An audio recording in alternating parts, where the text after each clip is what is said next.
हम लोग गोपी गीत से पढ़ रहे हैं और ये श्रीमद् भागवतम के दशम स्कंद का 31वां अध्याय का 8वां श्लोक है और 13वां दिन है। तो यहाँ पर गोपियाँ चौथी प्रार्थना कर रही हैं। मधुरया गिरा वल्गुवाक्यया बुधमनोज्ञया पुष्करेक्षणा। मधुरया गिरा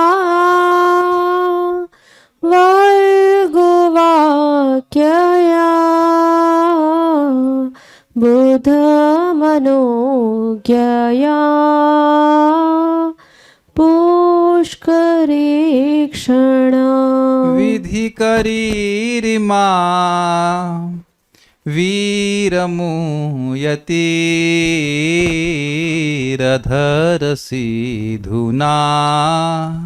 प्याययस्वना। विधिकरीरिमा वीरमुयतिरधरसिधुना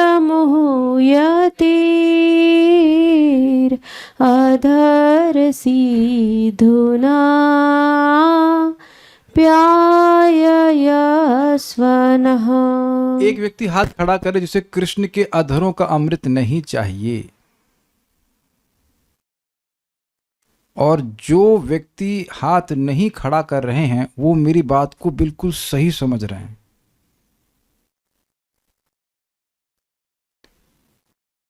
हम कॉन्जुगल लव के बारे में बात नहीं कर रहे हैं, हम बात कर रहे हैं भगवान के जो शब्द हैं, और यही प्रॉपर हम अंडरस्टैंडिंग को बहुत अच्छी अंडरस्टैंड लगेगी। तो that means for 14 years I had a wrong understanding. Not wrong, but I would say incomplete. Not wrong, क्योंकि wrong कृष्ण कॉन्शियसनेस में एग्जैक्टली कुछ नहीं है देयर। भगवान का व्हाट इज दैट, सकृत गीतामृत में मुखम पद्माद विनिसृता, क्या श्लोक है भगवद गीता के महात्म्य में? यह स्वयं पद्मनाभस्य गीतासु गीत कर्तव्यम किमन्य शास्त्र विस्तरई। यह स्वयं पद्मनाभस्य मुखम पद्मात विनिस्तृत। भगवान के मुख कमल से जो विनिस्तृत हुआ है, उस गीता शास्त्र को के अलावा और कौन से शास्त्र की जरूरत है? या कह सकते हैं कि जो गीता है उसके अनुगत्य में जो शास्त्र है उसके अलावा और कौन से शास्त्र की जरूरत है? Obviously that's a point. तो यहाँ वो चाह रही हैं कि वह भगवान, उनके सिर्फ भगवान आए और उनसे कुछ बोले भी। जैसे पहले बोल बोल के मोहित किए थे, अब फिर से मोहित किए। आज हम लोग सुनने वाले हैं वैष्णव तूष्णी पे। पहले इसके शब्दों को अर्थ समझ लीजिए। मधुरया गिरा, गिरा मतलब वाणी, मधुर वाणी से। मधुर वाणी का मतलब क्या हुआ? जो सुनने में बहुत मधुर लग रही है, in terms of tones and terms of sound. कभी कभी कोई गाने होते हैं जिनका अर्थ नहीं पता होता है, लेकिन केवल सुनने में बहुत अच्छे लगते हैं। स्पेशली उर्दू की गज़लें। उर्दू आप लोग ऐसा मत कहना कि आप लोग समझ नहीं पा रहे हो इस दृष्टांत को। बहुत से लोगों ने उर्दू की गज़ल सुनी होंगी। उर्दू में 2 4 5 10 शब्द के अलावा कुछ समझ में नहीं आता है, लेकिन वो शब्द सुनने में बहुत अच्छे लगते हैं। तो एक बात तो ये। और वल्गु वाक्य या का मतलब मनोहर वाक्य, और बुद्ध मनोज्ञया मतलब अर्थ की दृष्टि से बहुत अच्छे। ये तो 3 हम बात समझे थे ना। पुष्करेक्षण मतलब हे कमल नयन, और इससे इंगित हो रहा है कि उनके भगवान का मुख भी कमल जैसा है। विधि करी, हम आपकी दासियां हैं, हम आपके अनुसार ही कार्य करती हैं। इमा, इन, हम इनको, इन सबको हम इंगित कर रहे। वीर मोहयतिर, मोहित कर रही है। प्रश्न होगा कि इस समय तो कृष्ण बोल नहीं रहे हैं, तो मोहित कैसे हो रही हैं? तो पहले जो कृष्ण,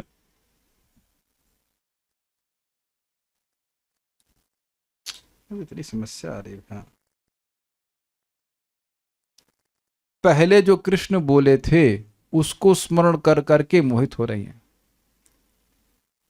उसके भी एग्जाम्पल्स आपके सामने आ जाएंगे। अधर सीधुना, अपने अधर का सीधु मतलब, सीधुन मतलब होता है अमृत, तो सीधुना तृतीय विभक्ति हो गई। अमृत के द्वारा, अपने अधरामृत के द्वारा। अप्याय यस्वना, अप्याय यस्व मतलब हमको पुनर्जीवित कीजिए, हम लोग मर गई हैं। This very interesting language. हमको पुनर्जीवित कीजिए, हम लोग मर गए हैं। तो मर गए तो बोल कैसे रही हैं आप? लेकिन अब ये बोलने का तरीका, हम लोग मर गए हैं, हमको संजीवित कीजिए, दोबारा जीवन प्रदान कीजिए। वैसे ये बात तो समझ में आती है, पहले भी हम लोग सुन चुके हैं, जीवन अपि मृतो हि सः। जो व्यक्ति भगवान की कथा को नहीं सुन रहा है वह जीते जी मरा हुआ है। ये कौन बोला था? मैं समझता हूँ माता देवहूति बोली थी। कौन बोला था? देवहूति नहीं बोली थी, कहीं तो हम सुन चुके हैं, हम लोग श्लोक सुन चुके हैं। जीवन अपि, अरे माता देवहूति ही बोले हैं भाई, जीवन अपि मृतो हि सः। वो जब अपना शोक प्रस्तुत कर रही हैं कि जिसका धर्म उसको विराग को नहीं लेकर जाता, ऐसा करके है, और एंड में आकर आता है जीवन अपि मृतो हि सः, जहां ऐसे कुछ to that effect she was speaking, if not that exactly. चलिए द वैष्णव तोषणी पढ़ते हैं, बड़ी सुंदर, ध्यान से सुनिएगा। तदंतर, उसके बाद, पिछले श्लोक को बोलने के बाद, श्री कृष्ण के मुखारविंद के सौरभ सदृश उनके उधर अधर से उच्चारित मधुर वाणी विशेष के स्मरण से उनके अधरामृत रूपी रस का पान करने की इच्छा इतनी प्रबल हो गई कि उसके द्वारा मोह तक की दशा को प्राप्त होने वाला तीव्र ताप उदित हुआ। ये बातें कुछ समझ लें पहले। भगवान श्री कृष्ण का मुख कैसा है?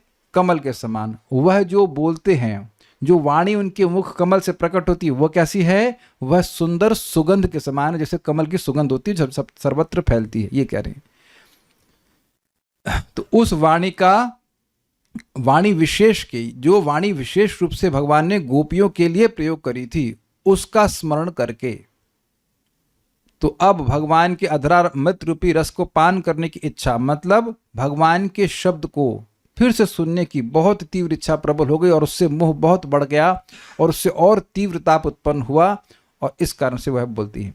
अन्य किसी भी प्रकार से इस ताप की चिकित्सा नहीं होने की आशंका करके गोपियां पूर्व प्रार्थित प्रलेप औषधि के साथ पुनः उनके अंग संग द्वारा ही पेय औषधि की भांति अंतःकरण में जाने वाली श्री कृष्ण के मुख रूपी सुधाकर के सुधारस यानी अधर सधारस की प्राप्ति हेतु मधुरया इत्यादि पदों द्वारा प्रार्थना कर रही। बड़ी ऊपर वाली हिंदी हो गई, थोड़ा समझिए भाई।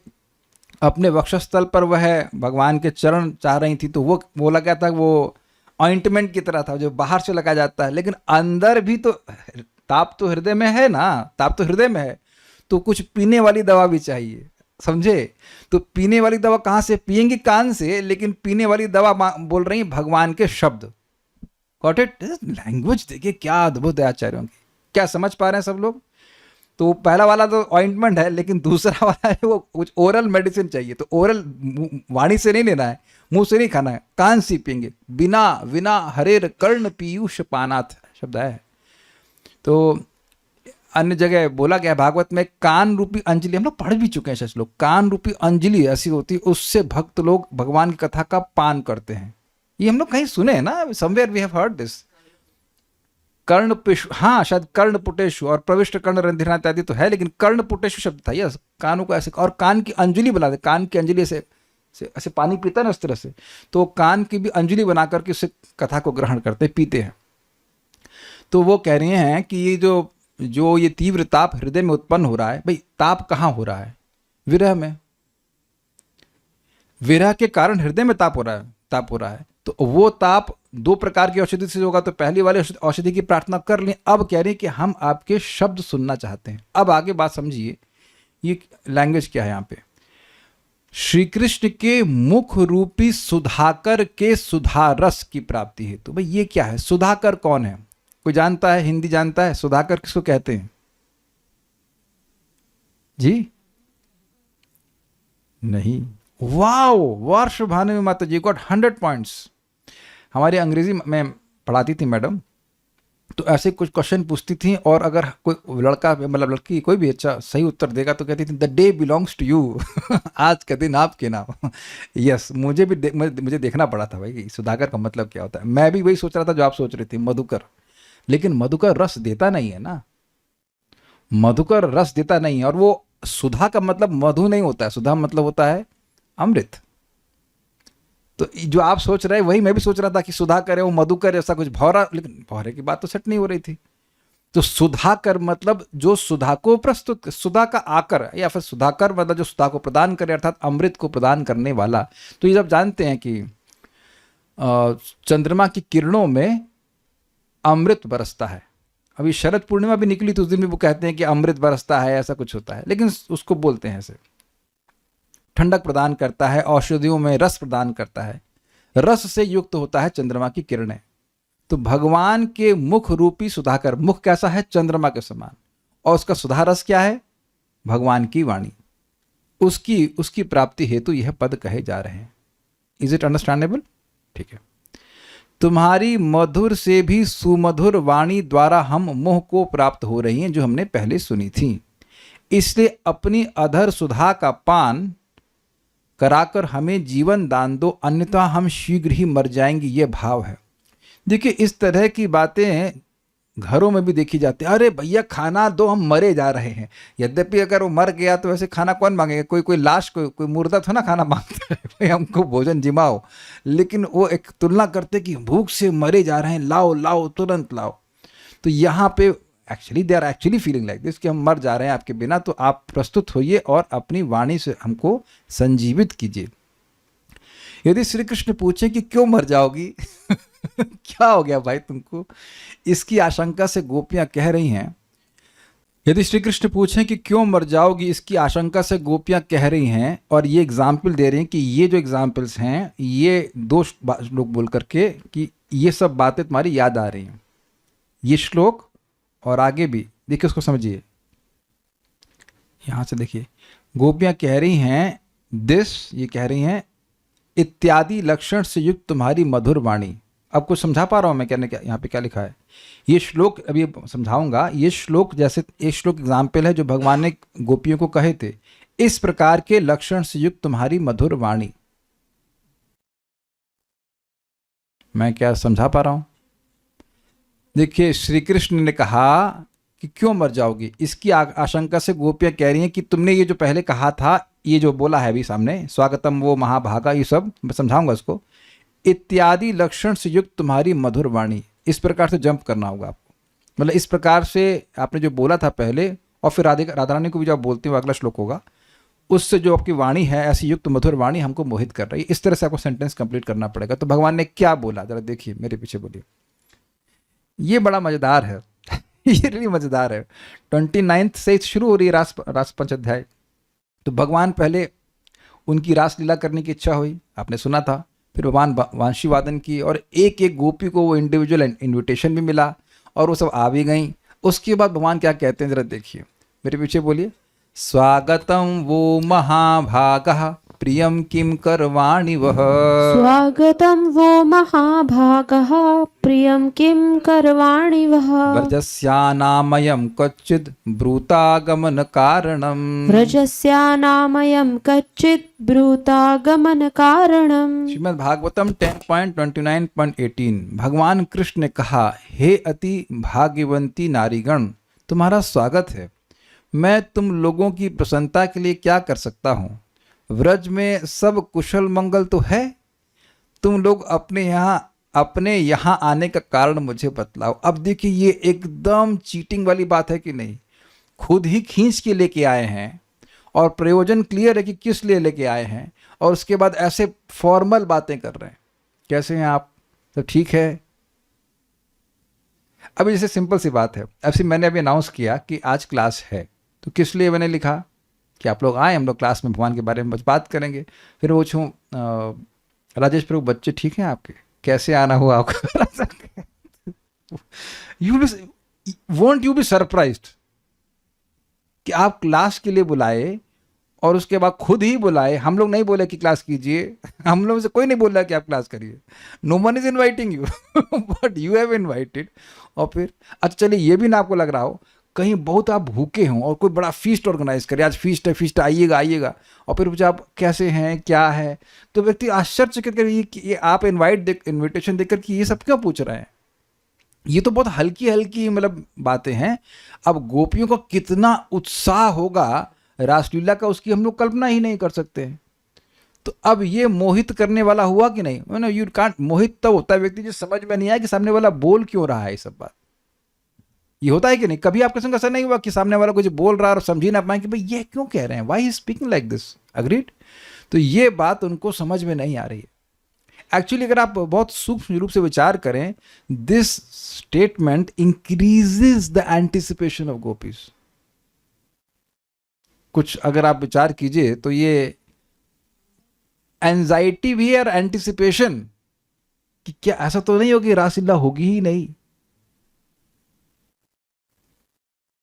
या वाई सस्पेंस नहीं क्रिएट हो रहा है कि अरे भगवान के पास आई हैं उसके बाद आके ये भी बताएंगे, उनको स्त्री धर्म बताएंगे, ये बताएंगे, तो तुम्हें यही बताना था तो फिर काहे मुरली काहे बजाए आप। तो ये सब बात एक एग्जाम्पल है कि मधुर वचन बोल रहे हैं। और आप वहाँ सुने, अब पढ़ेंगे तो वहाँ देखेंगे कि गोपियाँ अपने पाँवों से मिट्टी कुरोदने लगी। अगर आपने सुना था माता दिव्यहूति भी इस प्रकार से कर रही थी,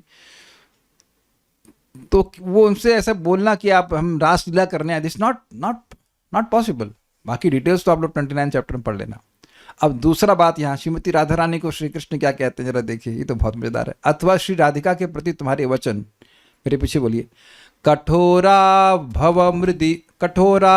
भव मृदि वा प्राणस्त्वमसि राधिके, कठोरा भव मृदि वा प्राणस्त्वमसि राधिके, अस्ति नान्या चकोरस्य चंद्रलेखां विना गतिः, अस्ति नान्या चकोरस्य चंद्रलेखां विना गतिः। हे राधिके, तुम वाम्य स्वभाव से कठोर हो, मतलब मान कर जाओ, या दाक्षिण वशतः मृदुल ही हो, यानी कि तुम सॉफ्ट हो जाओ, किंतु तुम ही मेरी प्राण हो। जिस प्रकार चंद्र किरण के बिना चकोर पक्षी की कोई गति नहीं है, इसी प्रकार तुम्हारे बिना मेरी भी कोई गति नहीं है। अब इस तरह की बात बोल दिए, ठीक है, तो क्या चकोर कभी चंद्रमा को छोड़ता है? तो यहाँ तो श्रीमती राधा रानी को भी छोड़ करके भगवान अंतरित हो गए। तो ये तब सब क्या बोल रहे थे उस समय आप? सच था, झूठ था? झूठ तो नहीं बोलेंगे भगवान, लेकिन ये बातें भी मोहित करने वाली हैं। इत्यादि लक्षण से युक्त मधुर से भी सुमधुर वाणी अथवा अन्य कितनी ही प्रकार की तुम्हारी मधुर वाणियों ने हमें संजीवित किया है। इट हैज़ एनलाइवेंड अस। अब देखिए, ये तो आप सब लोग समझते होंगे कि आप भगवान की कथा सुनते हैं और कोई कथा में भगवान की बात इतनी अच्छी लगती है कि व्यक्ति एनलाइवेंड महसूस करता है। एनलाइवेंड तो समझते हैं इंग्लिश वाला, मतलब संजीवित, यू फील एंथूज्ड भी तो कम है, लेकिन एनलाइवेंड में से प्राण मिल गया हो भक्ति को, इस प्रकार से व्यक्ति को अनुभव होता है। तो यहाँ तो अब ये तो महाप्रेमवती हैं, तो उनके लिए तो भगवान की बातों को सुनना तो है ही स्वाभाविक सी बात है। तो कह रहे कि इस प्रकार से संजीवित किया है। उन वाणियों को स्मरण कर हम मोह को प्राप्त हो रही हैं, तथा वह मोह अब इतना प्रबल हो गया है कि उसने मरण के पूर्व काल में होने वाला मोह अर्थात अंतावस्था के रूप को प्राप्त कर लिया है। क्या बात बोल रहे हैं? कह रहे हैं जैसे व्यक्ति जब मरने वाला होता है वो पूर्णतः मोहित हो जाता है, उसको समझ नहीं आता है कि क्या वो बोल रहा है, क्या वो कुछ करना चाहिए, ऐसी हमारी अवस्था आ गई है। इस बात को आप समझते हैं, महाराज ने समझाया है 3.9.15 की टीका में। महाराज कमेंट कर रहे थे कि व्यक्ति जब मर रहा होता है तो जिस माँ को वह संस्कार, उनका शरीर को देह का संस्कार करके आया है, उनको पुकारने लगता है, माई करने लगता है, तो उसके मन पूरी तरह से भ्रमित हो जाता है। तो यही मोह का मतलब है कि जैसे मरते समय व्यक्ति का माइंड उसके कंट्रोल में रहता ही नहीं है, ऐसे ही हम आपकी बात का स्मरण कर करके और अधिक मोहित होती जा रही हैं। ये बात बोल रही, ठीक है। यदि श्री कृष्ण पूछे कि मेरे वे प्रभावशाली वचन कैसे हैं, इसका उत्तर देते हुए गोपियां कह रही हैं कि तुम्हारे वचन मधुर से भी सुमधुर। ये स्पष्ट है। मधुरया गिरा, उत्तम स्वर की विशेषता और सुसंगत वर्ण विन्यास की विशेषता तथा प्रेम की मृदुता के से परिपूर्ण होने के कारण प्राणी मात्र के लिए रुचिकर हैं। वल्गु वाक्या की व्याख्या है सुसंगत वर्ण विन्यास। देखिए ये शब्द को ही देख लीजिए, ज्यादा समझने की जरूरत नहीं है। वर्ण विन्यास में देख रहे हैं व दोबारा आया। जब आप अभी गोपी गीत में भी आप देख रहे थे कि शुरुआत में समझाया गया था, पहले श्लोक में समझाया गया था ना, कि दूसरे में था, पता नहीं, टीका में था कि र प्रहसितम प्रिया, तो प्र ऐसे करके आया। तो वर्ण अच्छे आ रहे हैं कि नहीं आ रहे इसमें? अभी आपको समझाते हैं इस बात को। देखिए इसमें मधुरया में धू देखिए और बुद्ध में ध रिपीट हुआ कि नहीं। विधि करी रिमा में धी और उसका मतलब धा, उसका अध में ध, फिर 1 2 3 4 5 6 7 विधि करीमा में वी और फिर इसके बाद व, मतलब वी मतलब वाह और फिर वाह, पहला वाह और उसके बाद 7वां शब्द फिर वाह। तो इस प्रकार से आप देख सकते हैं कि इन श्लोकों को हम गा रहे हैं तो इसमें जो वर्ण हैं, वर्ण समझते हैं ना, क ख ग, जो उनका विन्यास, न्यास मतलब रखना और विन्यास मतलब विशेष रूप से रखना, उनको बहुत सुंदर तरह से रखा गया है, ये बात बोल रहा है। तो ये मैं यहाँ एग्जाम्पल दे रहा हूँ, ये तो गोपियों ने बोला है, लेकिन भगवान श्री कृष्ण जो गोपियों को बोल रहे हैं वह भी बहुत सुंदर तरह से, बहुत सुनने में बड़ा अच्छा लगता है, ये बात है। Is it okay? ठीक है।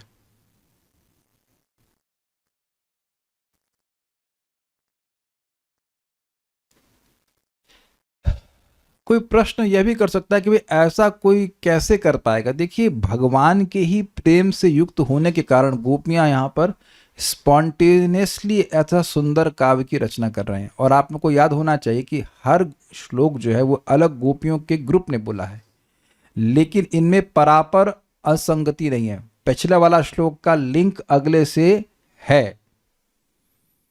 अब आप विचार कीजिए, जिसमें यहाँ बोल रहा हूँ उसके बाद मैं बोला चलिए वरुण प्रभु आगे आपको मैं रिले दे रहा हूँ, आप बोलना शुरू कीजिए। फिर वरुण प्रभु आपको राजेश प्रभु को दे दें, फिर राजेश प्रभु निशा माता जी को दे दें, फिर निशा माता जी वेदवाणी को दे दें। तो जरूरी नहीं है कि संगति हो ही, क्योंकि सबका मन भी एक जैसा नहीं होता है। Is it not? ऐसा हो सकता है? बताइए। कभी कभी आप देखो भक्तों को डांट पड़ जाती है, बीच में प्रॉम्प्ट करते हैं और वो सोचते हैं कि ये प्रभु जी बोलेंगे, लेकिन मैं वो नहीं सोच रहा होता हूँ। Is it not? Is not easy, is it not easy कि आप सामने वाले के मन को पकड़ लें। लेकिन यहाँ एक अद्भुत बात है कि गोपियां ऐसा कर पा रही हैं, और गोपियां शब्द मैं कह रहा हूँ, वो लोग ग्रुप में बोल रहे हैं।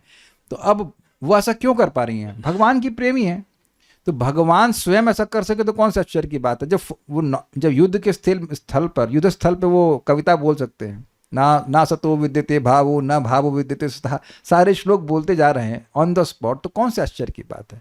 But I am trying to say कि भगवान के लिए इस तरह सुंदर वर्ण विन्यास करके सुंदर सुंदर शब्दों में बोलना ये कोई कठिन बात नहीं है, तो ईजी है उनके लिए, सब कुछ उनसे आता है। अच्छा, दूसरा कह रहे हैं प्रेम की मृदुता से परिपूर्ण होने का मतलब, इसका क्या मतलब होता है? मृदु मतलब सॉफ्ट, यस। प्रेम की मृदुता से परिपूर्ण होने के कारण प्राणी मात्र के लिए रुचिकर है। मतलब कोई भी प्राणी आपके सॉफ्ट, वह शब्द जो प्रेम से सॉफ्ट हैं उसको सुन लेता है तो वह उसके लिए रुचिकर है। पर हमारा तो कहना है कि हम तो आपके लिए प्रेम से युक्त पहले से ही हैं।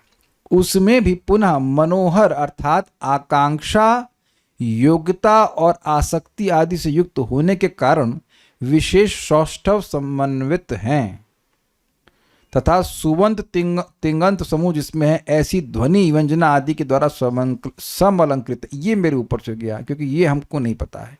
सुवंत तिंगंत समंत हमको कुछ समझ में नहीं आया, वो इतना समझ में आ रहा है कि बहुत सुंदर मनोहर है। अब आकांक्षा, योग्यता और आसक्ति, यह भी हमको पूरा नहीं समझ में आ रहा। इतनी बात समझ में आ रही है कि सम इमोशंस आर देयर, इससे अधिक नहीं समझ पा रहा हूँ। तो अब जब अगली बार समझ में कभी आएगा तो समझा देंगे। अरे जितना समझ में आ रहा है उसी में संतुष्ट रहिए, आगे बढ़ते हैं। इसलिए विद्वत जनों अर्थात अर्थ को जानने वालों के लिए मनोज्ञ हैं, अर्थात ये समझाता हूं। इसलिए विद्वत जनों अर्थात अर्थ को जानने वालों के लिए मनोज्ञ हैं, अर्थात शब्द की अभिधा, लक्षणा और व्यंजना वृत्ति के द्वारा प्रतिपादित वस्तु के रस, भाव, अलंकार, अर्थ, गांभीर्य आदि के द्वारा आनंद प्रदान करने वाले। ये समझा पाऊंगा थोड़ा बहुत। देखिए, अभिधा वृत्ति का मतलब क्या होता है? वेदवाणी थोड़ा पानी देना, क्या मतलब इसका? पानी देना, मुझे पानी चाहिए, इसे कहते हैं डायरेक्ट मीनिंग। तो डायरेक्ट मीनिंग बड़ा अच्छा लग रहा है। लक्षणा मतलब कालिया कृष्ण प्रभु का घर यमुना जी में है, तो यमुना जी में तो नहीं हो सकता है ये, इसको उनको तो मेरे से तैरना भी नहीं आता, मुझे भी नहीं आता। तो यमुना जी में है ये अर्थ नहीं समझ में आएगा, इसलिए आप उसका दूसरा अर्थ लेंगे, यमुना जी के तट पर है। लेकिन कुछ अर्थ इन दोनों के भी परे हो सकते हैं, तो उनको व्यंजना कहते हैं, जिसको ध्वनित अर्थ भी कह सकते हैं। ध्वनित समझ रहे हैं? ध्वनि is not being directly spoken but heard. ये हम लोगों ने टीका में कई बार सुना है, यह भी ध्वनित हो रहा है।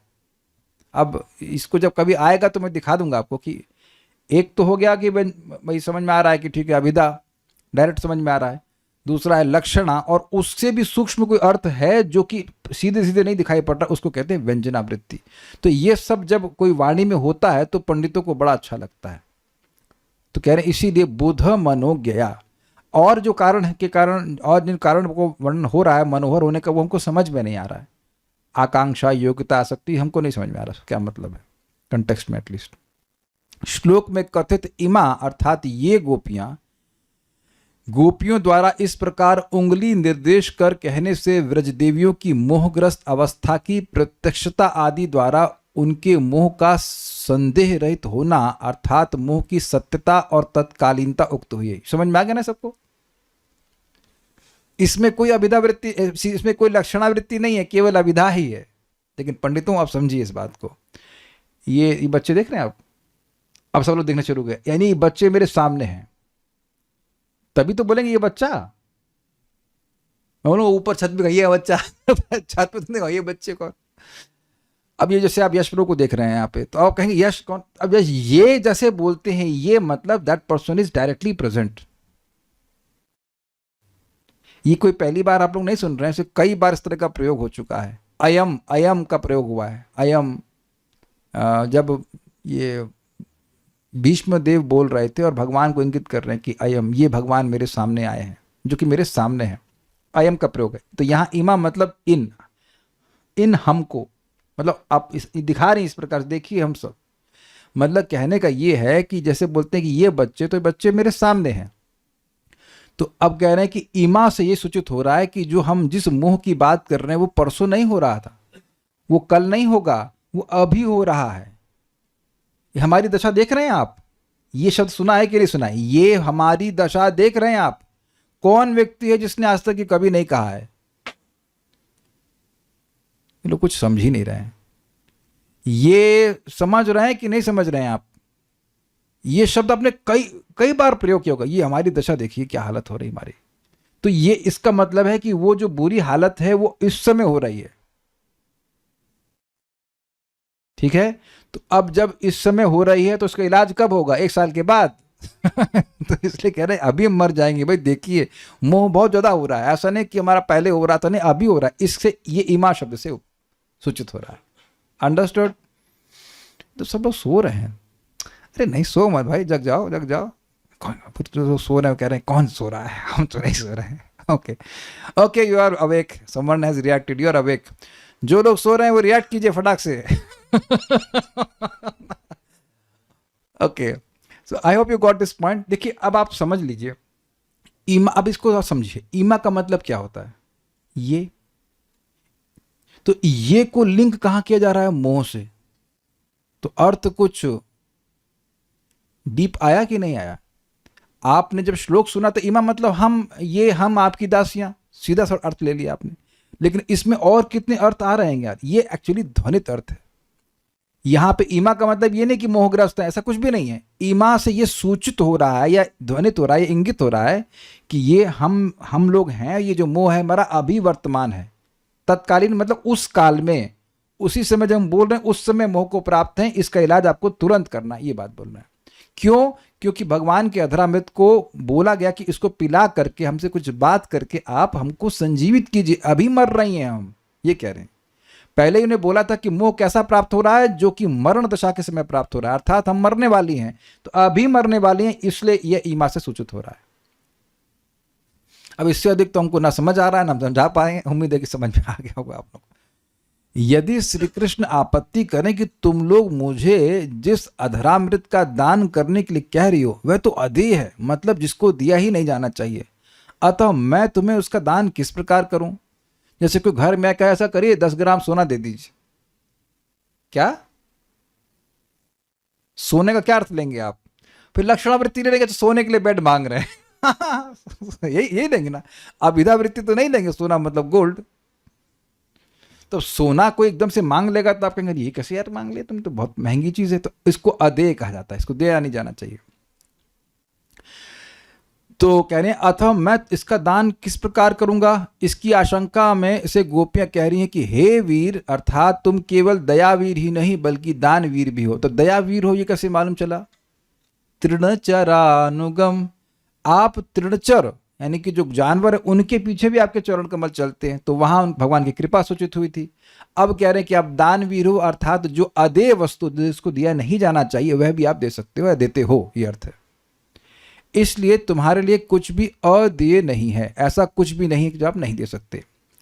हे कमल नयन, इस संबोधन के द्वारा मधुर वचन को कहते समय श्री कृष्ण के मुख कमल की मधुर मंद मुस्कान का विलास और परम सुंदर दृष्टि भंगी आदि से युक्त वचनों की विमोहनता ही अधिक रूप से अभिप्रेत है। ये क्या बोले? पुष्करेक्षणा कहा था ना, उसका मतलब कमल नयन। तो भगवान कह रहे हैं कि इस संबोधन के द्वारा मधुर वचन को कहते समय, यानी कि भगवान श्री कृष्ण जब मधुर मधुर वचन बोलते हैं उस समय श्री कृष्ण के मुख कमल की मधुर मंद मुस्कान का विलास, यानी कि भगवान उस समय मधुर मधुर रूप से मुस्कुराते हैं। यह भी देखा होगा आपने, एटलीस्ट महाभारत में देखा होगा कि जो भक्त कृष्ण बने हैं तो मुस्कुराते मुस्कुराते कहते हैं। और यह भी बड़ा अच्छा लगता है। कभी कभी व्यक्ति बड़ी गंभीरता में बात कर रहा होता है और कभी कभी बोल रहा होता है और मुस्कुरा भी रहा होता है, आपने देखा होगा, तो वो बड़ा स्वीट होता है। तो भगवान बोल रहे हैं मधुर और मुस्कुरा भी रहे हैं, ये सूचित हो रहा है, ठीक है। और परम सुंदर दृष्टि भंगी आदि से युक्त, मतलब भगवान अत्यंत सुंदर तरह से देख भी रहे हैं, यानी कि वो सीन स्मरण कर रही हैं बहुत स्ट्रांगली कि भगवान सुंदर तरह से बोल रहे हैं, सुंदर वचन बोल रहे हैं, मनोहर वचन बोल रहे हैं और मुस्कुरा भी रहे हैं और बहुत सुंदर तरह से वह देख भी रहे हैं। ये कमल नयन का आशय है। एक व्यक्ति को समझ में आ गया यहाँ तक तो रिएक्ट कर दीजिए भाई, एक व्यक्ति चाहिए हमको। प्रभुपाद गीता कहते हैं, गीता को हाँ जल्दी से, वेरी गुड, एक हाँ ओके, 2-3 लोग को हम क्या कहते हैं ना वो कर देते हैं, पेमेंट करेंगे, आप आओगे तो मिठाई खिलाऊंगा, जल्दी से रिएक्ट करो तो हम लोग क्लास जल्दी करते के पार। उम्मीद है कि समझ में आ रहा होगा। This is really really nice, hmm how the acharyas have put it, पुष्करेक्षणा। श्री कृष्ण करणामृत में लीला शुक श्रीपाद बिल्व मंगल ठाकुर ने श्री कृष्ण की ऐसी मधुर वचनावली का वर्णन करते हुए इसके अनुरूप ही कहा है। कृष्ण करणामृत 33, इसको कैसे बोला जाएगा, कैसे बोलेंगे? पर्याचितामृत रसानि पदार्थ भंगी, नहीं, पर्याचितामृत रसानि पदार्थ भंग, हाँ यही तो है। पर्याचितामृत रसानि पदार्थ भंगी फल्गु निवल्गित विषा। एक मिनट रुक जाइए, एक मिनट रुक जाइए। इससे पहले कि हम बोलें, आप ये देखिए कुछ इसमें वर्ण विन्यास अच्छा लग रहा है आपको? वल्गित विशाल विलोचनानी, कुछ दिख रहा है को? व फिर उसके बाद न ना नी, हाँ कुछ दिख रहा है आपको? Falguni, can you see this? Okay, अरे आप कहाँ चले गए? अब कुछ गाने वाला है तो जब नौकरी वाला काम आता है तभी भाग जाते हैं आप अनड्यू एडवांटेज लेती हैं कि आप बोल पाते हैं। यहाँ हम गिरिराज जी सबको एम्पावर कीजिए यहाँ बोलने के लिए, तब इनकी नौकरी जाएगी, तब बैठ करके तब बैठ के बोलेंगी आप। हाँ बोल दिया हमने। पर्याचितामृत रसानि पदार्थ भंगी फल्गु निवल्गित विशाल विलोचनानि। पर्याचितामृत रसानि पदार्थ भंगी फल्गु निवल्गित विशाल विलोचनानि। बाल्याधिकानि मदवल्लभ भावितानि भावे लुठन्ति सदृशां तव जल्पितानि। बाल्याधिकानि मदवल्लभ भावितानि भावे लुठन्ति सुदृशां तव जल्पितानि। अर्थ हम इसका कुछ नहीं समझ रहे हैं क्योंकि इस पे मैं रिसर्च नहीं करा, इसका अनुभव वगैरह नहीं देखा है, लेकिन गाने में अच्छा लग रहा है कि नहीं?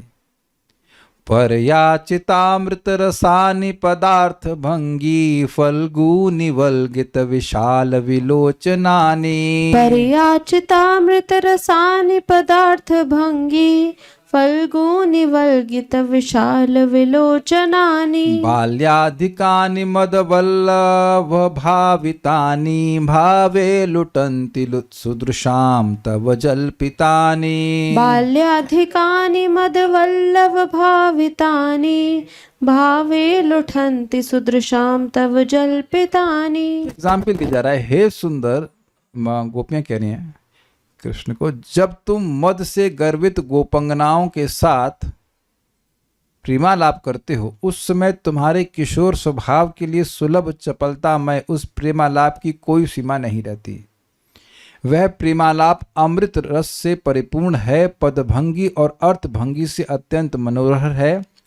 तुम्हारे विशाल नेत्रों के संचालन के साथ उच्चरित वाणियां सुकृति संपन्न व्यक्तियों के भावाक्रांत हृदय में स्फुरित होकर उन्हें परमानंद रूपी रस से सिंचित करती हैं। देखिए, जो मैं थोड़ा सा गलत बोल गया, ये बिल्वमंगल ठाकुर जी बोल रहे हैं भगवान श्री कृष्ण को, बट वो बोल रहे हैं कि आप जब गोपियों से बात करते हैं तो बात यहाँ पे जो आ रही है वो ये है, अमृत रस से परिपूर्ण होता है वो वचन, पदभंगी यानी पद का सौंदर्य और अर्थ का सौंदर्य अत्यंत मनोहर होता है। ये बात यहाँ पे प्रमाण दे रहे हैं श्रीला जीव गोस्वामी जी बिल्वमंगल ठाकुर से कि भगवान ऐसे बातें जब गोपियों से बोलते हैं, जिनका प्रेमालाप होता है वो अत्यंत अर्थ की दृष्टि से सुंदर होता है और मधुर होता है और पद भी बड़े सुंदर होते हैं। और ये भी उन्होंने बोला कि आपके विशाल नेत्र जो हैं वो जब बोल रहे हैं तो विशाल नेत्रों का संचालन भी हो रहा है। देखिए, हम लोग को तो सबका अनुभव नहीं है, लेकिन हमने ये सब, मतलब हम लोग तो ऐसा नहीं करते हैं पुरुष लोग, लेकिन ये देखा गया कि कुछ लड़कियां होती हैं वो बोलेंगी और आंखें भी ऐसे थोड़ा मटकाती हैं। मतलब please don't get offended, but it's just, ये नोटिस किया है, मतलब ये नोटिस किया जाता है, specially young girls do that. तो भगवान इसमें बड़े तेज हैं, बोलेंगे तो ऐसे आंखें, I don't know what how Krishna does it, but यहाँ पे लिखा हुआ है कि आंखें भी संचालित करेंगे और आंखें उनकी सुंदर हैं ही वैसे भी। तो इस प्रकार से वह बातें यहाँ पे बोल रहे हैं। अन्यान पदों की व्याख्या, मतलब पॉइंट यहाँ पे बोल रहे हैं, जो पुष्करेक्षण वाला शब्द था ना कि भगवान बोल रहे हैं तो उनका आंखें भी बहुत सुंदर तरह से संचालित हो रही हैं और वह भी मोहित करने वाली हैं। अन्यान पदों की व्याख्या श्रीधर स्वामी पाद की व्याख्या के अनुसार है, अथवा तुम्हारे वचनों की मधुरिमा से हम मोहित हो गई हैं, अतएव ऐसे मोह से विवेक शक्ति के विलुप्त अथवा नष्ट होने के कारण ही हम तुम्हारी दासियां हुई हैं। ये समझे, विधि करी की बात कर रहे हैं, क्योंकि हम आपकी वाणी के द्वारा मोहित हो गई हैं, इसलिए हम, और हमारा सारा विवेक खो गया है कि हम शादीशुदा हैं, हमें तो पति की सेवा करनी चाहिए, ये फलाना ढिमकाना, हम तो आपकी ही सेवा कर पा रही हैं और कोई नहीं कर पा रहे। अब देखिए, ये तो कोई बड़ी बात नहीं है, भगवान की भगवत गीता को सुन सुनकर सारी सेवा छोड़ करके सब भगवान की सेवा कर रहे हैं कि नहीं कर रहे हैं, becoming more and more attracted to serving Krishna. भगवान के शब्द का ये प्रभाव ही है ऐसा। अथवा तुम्हारी माधुर्यपूर्ण वाणी से आकृष्ट होकर ही हम तुम्हारी दासियां हो गई हैं, ये भी स्पष्ट है। देखिए, व्यक्ति जिससे आकर्षित होता है उसके वचनों के अनुसार वो कार्य करता ही है। दैट्स अ सिंपल, चाहे कोई इस लड़की हो चाहे लड़का हो, कोई भी व्यक्ति हो, जिससे वो आकृष्ट होता है, वो जो बोलता है या बोलती है, जो भी है, उसके अनुसार वो कार्य करता है। तो कह रहे हैं कि हम आपकी मधुर वाणी को सुन करके आकृष्ट हो गए, इसलिए आपकी विधि करी हो गई हैं, अर्थात जो आप बोलते हैं वह सब करते हैं। किंतु अब उन्हीं मधुर वाणियों का श्रवण न करने के कारण ही विरह आरती यानी विरह के दुख से तुम्हारी ये गोपियां मोह को प्राप्त हो रही हैं। सारा दर्शन पढ़ लेंगे।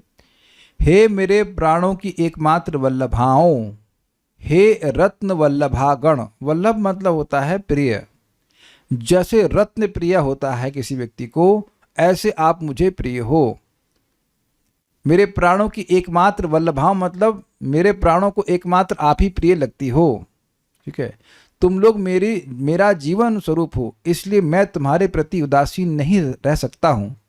तुम्हारे स्वर्ण जैसे निर्मल प्रेम की स्वर्ण श्रृंखला के द्वारा निरंतर बद्ध इस दास के प्रति अविश्वास मत करो, मुझ पर विश्वास रखो। तुम मुझे अपने अपने हाथों के आभूषण स्वरूप कंगनों की भांति समझो, अर्थात मुझे अपने करतलगत ही समझो। ये समझे, जैसे हाथ में चूड़ियाँ होती हैं, चूड़ियाँ नहीं सॉरी कंगन होते हैं, तो बिल्कुल हाथ कंट्रोल में होता है। तो भगवान कह रहे हैं कि बिल्कुल ऐसे ही मानो तुम, मैं तो आपका सेवक हूँ, ऐसे करके। अंतर में स्फूर्ति, स्फूर्ति का मतलब होता है revelation which spontaneously happens in the heart. अंतर में स्फूर्ति प्राप्त श्री कृष्ण के इस वचन को सुनकर अन्य किसी गोपी ने मधुरया अर्थात माधुरता को प्रकाश करने वाले वर्णों से ग्रथित होने के कारण सुनने में सुमधुर, वल्गु अर्थात मनमोहक पद और अर्थ की विचित्रता से युक्त वाक्य, बुध मनोज्ञ अर्थात विदग्ध जनों की हृदय वृत्ति को प्रकाश करने वाली तुम्हारी वाणी को सुनकर विधि करी अर्थात तुम्हारी किंकरी ये गोपियां उसके माधुर्य आस्वादन के अत्यधिक आनंद से मोह को प्राप्त हो रही हैं। इन दासियों को पुनः अपनी अधुर सुधा का पान कराकर संजीवित करो।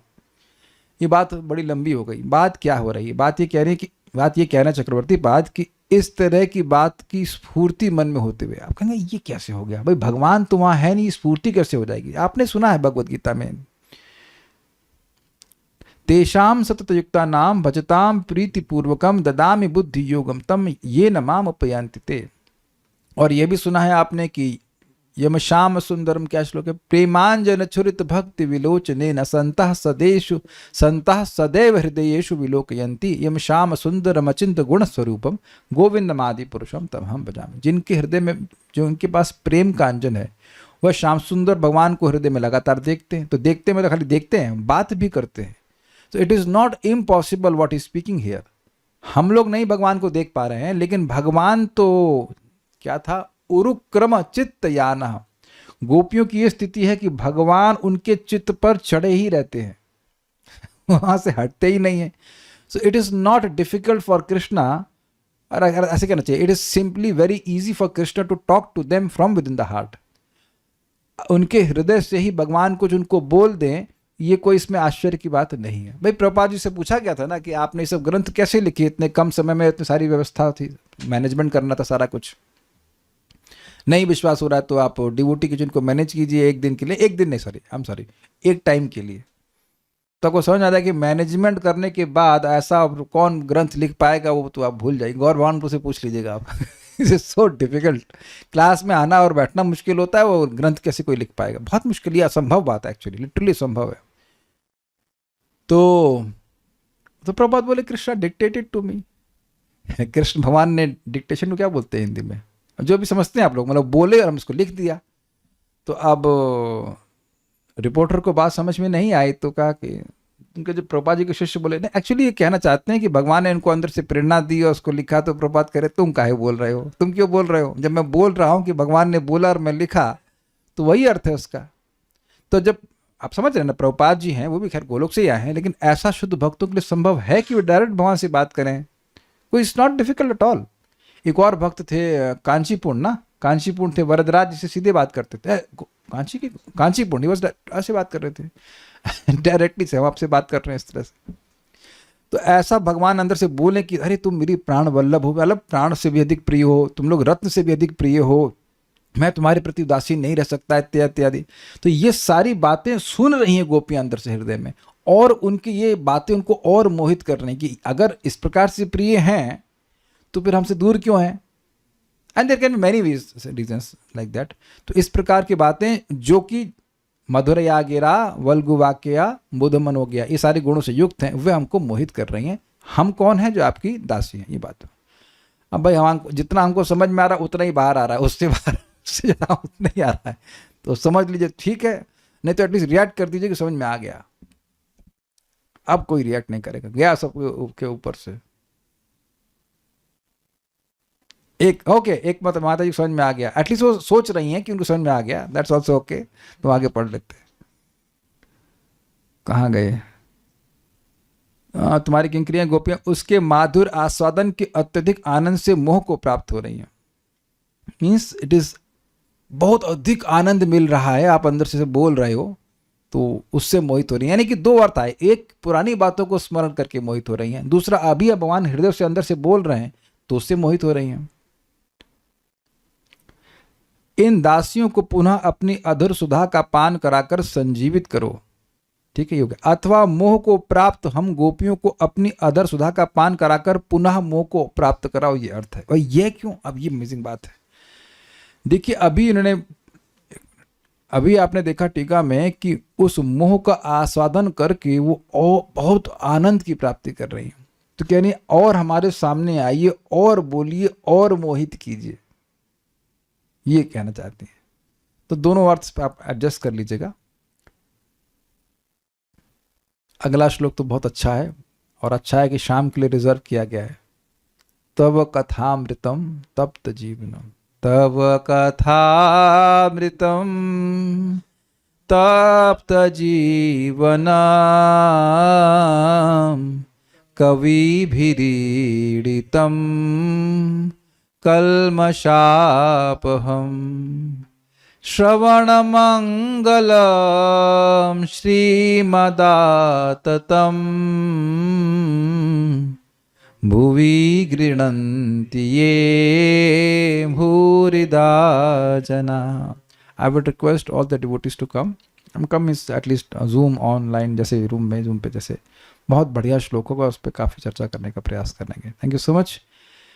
श्रीमद् भागवतम की जय, श्री श्री गोपी गीत की जय, श्रील प्रभुपाद की जय, निताई गौर प्रेमानंदे।